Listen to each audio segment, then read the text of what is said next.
So this is a brand new Spectre Fuel Pressure Regulator. I had to buy one because my fuel pump is pushing upwards of 9 psi and my carburetor is not liking that.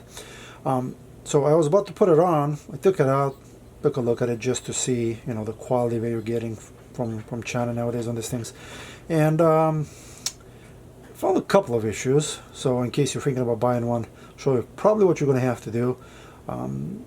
The first thing that I noticed is that there's a ball in here, and it seems to be slightly offset. I'm assuming it will self-center. When I took the covers for the out, and I'll have to get a close-up, from what I can tell, whatever drill or end mill that went in there to clean the holes after this probably got cast did not reach all the way to the bottom, so it left a bunch of burrs on the inside. Now the problem with this is that this goes right after your fuel filter, right before the carburetor, so whatever is in here in the outs will end up in your carburetor, which is obviously not good. So what I'm probably going to end up having to do is take this apart and basically find a way to remold these holes, get them all nice and clean.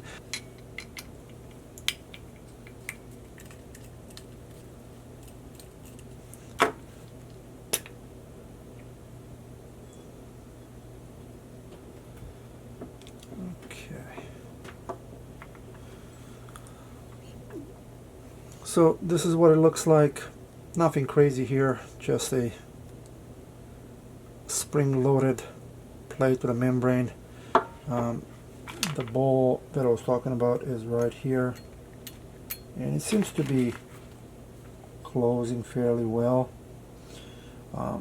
As far as the machining, I'll take a closer look right now so you can see what I'm talking about. As you can see right here, the end mill that we used to clean this hole was probably shy, maybe a 32nd of an inch, and that caused this bottom here to still have some scale, some machining leftovers here. So these are fairly easy to break, which means that as soon as the fuel gets in here and starts going back and forth pushing into it, it will end up breaking and going straight into your carburetor. And I think it's the same thing on this other side. So gotta get in here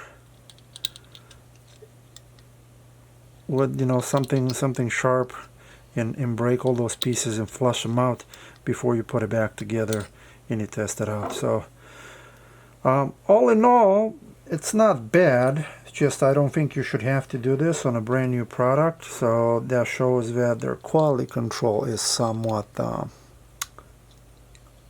lax. But that's pretty much it. So hopefully you check before you put it on. You know, I bought this on eBay and it was like 30 bucks. So I guess I gotta have some realistic expectations of this. That's it. I hope this helps. Have a good one.